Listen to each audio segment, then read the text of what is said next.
So apparently Samsung's announced a bunch of new phones today and I just don't give a single damn about them. So yeah, let's just gloss over that and delve into some pretty exciting iPhone news. So iPhone 13, the leaks have slowly ramped up and today we have a bunch of new information from various sources ranging from possibly a thinner notch to major camera improvements to even a thicker body. So pretty interesting tidbits, and so without further ado, let's just delve into all of this. Make sure to like and subscribe, click that notification for the latest Apple news and rumors. And with that being said, let's just tuck in. So the first report I want to delve into is something that we hear every year, and that is, of course, a smaller notch on the iPhone 13. So weirdly enough, this is not the first iPhone 13 thinner, smaller notch rumor I've heard, because I've delved into this previously with another report in another video, which you can check out in the icon above. But this time it's from ever-reliable Makatakara. Well, I say ever-reliable, but their score is 68% on Apple Track in terms of accuracy, so I guess they're sometimes reliable. Anyways, much like their report on the iPad Pro, they've given us some details about some changes on the iPhone 13. So before all the notch kerfuffle, they delve into the thickness of the iPhone 13. Apparently it's going to be 0.26mm thicker than the iPhone 12 series. Now yes, I know that 0.26mm is barely anything, but this could actually mean two big changes for the iPhone 13. So while I like the thinness of the iPhone 12 series, we lost out on battery capacity. So all the gains Apple made with the iPhone 11 series was kinda lost because we had smaller batteries across the range. And so while the battery life was somewhat comparable to the previous generation, we didn't see a huge leap in terms of endurance like we did with the iPhone 11s. And so of course, if Apple's making these devices slightly thicker, that means battery capacity could be bigger, and ultimately that means battery life could be better. And in the case of the iPhone 12 mini, that's something we very much need. So yes, I am very, very glad to hear the possibility of that, because couple the efficiency of the A15 processor with, of course, extra battery capacity, and well, you can start to imagine the battery gains we could have with the iPhone 13. And of course, one thing they mention in the report, the cameras don't have to stick out as much because we have a thicker body, and so that's also great because the camera bumps have always annoyed me on the iPhones, and so reducing that as much as possible, that's something I'm all for. So yeah, that's pretty great news, that seems pretty realistic to me, but then we come to the part I have a problem with, and that is, of course, the notch. So apparently Apple's thinking of making the notch ever so slightly thinner because apparently the true depth camera in the Face ID tech is getting slightly narrower, and so Apple will be able to do this on a mass scale and finally give us that thin notch we've been wanting for, right? Well guys, I'm sorry to crush your dreams, but I firmly think this is BS. I'm sorry, I don't think we're getting a thinner notch. So actually, I've covered this back in the iPhone 12 rumors day, and even in that last video about the iPhone 13 notch. But again, to recap, I don't think Apple's going to be shrinking the notch anytime soon. So as someone who has been keeping note of iPhone rumors over the years, I remember the days of the 2018 iPhone coming with a smaller notch, but we know that wasn't true, and it's 2020 now and we still have the same fat old notch. So I highly doubt Apple's actually going to make it thinner now. I mean, think about it. If Apple wanted to make the notch thinner, then 100% they would have been able to years ago.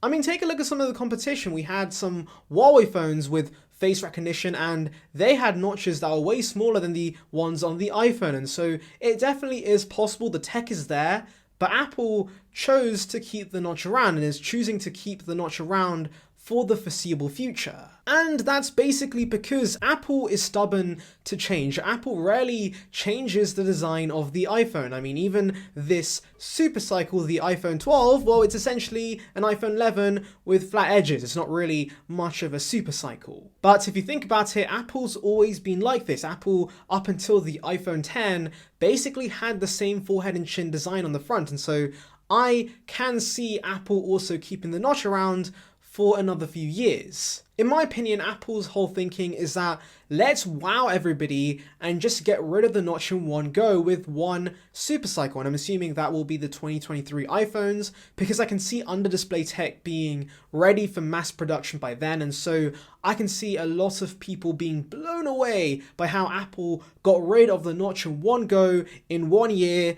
That will create a bunch of hype and a bunch of attraction to the 2023 iPhone. But to have an in-between phase and make the notch ever so slightly thinner, it just doesn't make sense to Apple. And think about it, to most consumers, the notch isn't a huge issue. My mum has never complained about the notch. My brother has never complained about the notch.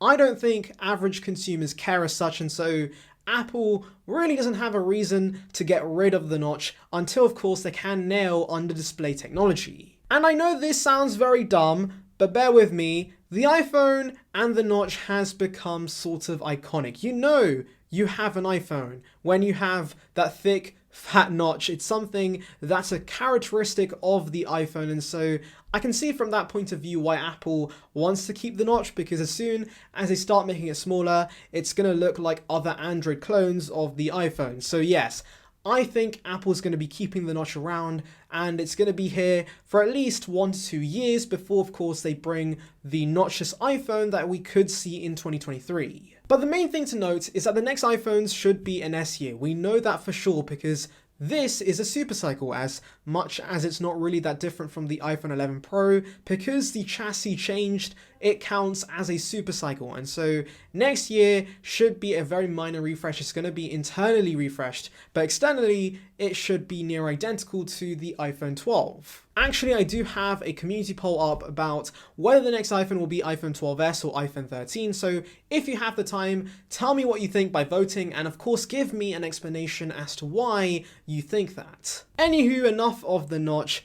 Let's now delve into the camera improvements we can expect with the iPhone 12s or the iPhone 13 or whatever they end up calling it, the 2021 iPhones. So the overall consensus with these iPhones seem to be unifying the lineup. So of course right now we have the iPhone 12 Pro Max with the better cameras, which kind of puts it a league above the rest of the iPhone 12 lineup. But this year, thankfully, there should not be any disparity in terms of camera performance, because basically with these iPhones, Apple's going to be bringing down the iPhone 12 Pro Max's cameras to the rest of the lineup. So that 48% larger sensor with 88% better low light shots, that's coming to the whole range. So iPhone 13 mini, iPhone 13, iPhone 13 Pro, and Pro Max should all have those amazing capabilities. And to add to this, we have Maka Takara claiming that Apple is going to be redesigning the iPhone 13 camera module and shift a design that covers the entire camera unit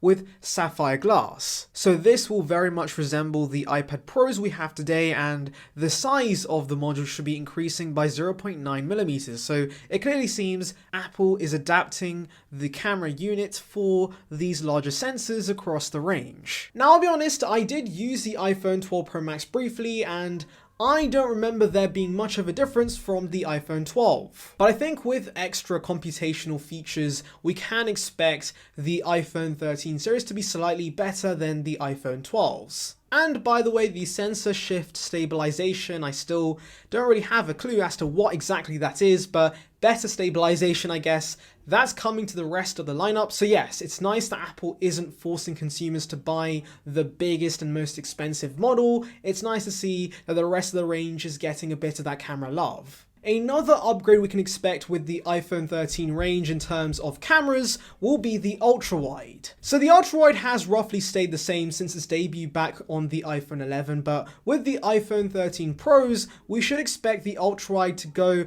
up to f1.8, so it's going to be a slightly larger sensor letting in more light. It's going to have a new 6-element lens with autofocus. Autofocus being the key thing, because right now on the iPhone 12 and the iPhone 11, the ultra-wide has fixed focus, and while it's not a huge issue because the lens is so wide, I would appreciate having autofocus in those low light conditions, and so I think that's going to be a major improvement to the iPhone 13. And of course, like I said, the wider aperture should help with the low light, and I think overall the ultra-wide will see a major step up with the iPhone 13, and that's great news because right now The ultra-wide is very, very soft. You can notice the softness of the camera compared to the other lenses on the iPhone. So yes, I'm hoping Apple sorts that out with the iPhone 13 range. Though I must specify, it is only iPhone 13 Pro and Pro Max getting these upgrades. So yes, I guess the Pro angle in terms of cameras will be based on the fact that you get a better ultra-wide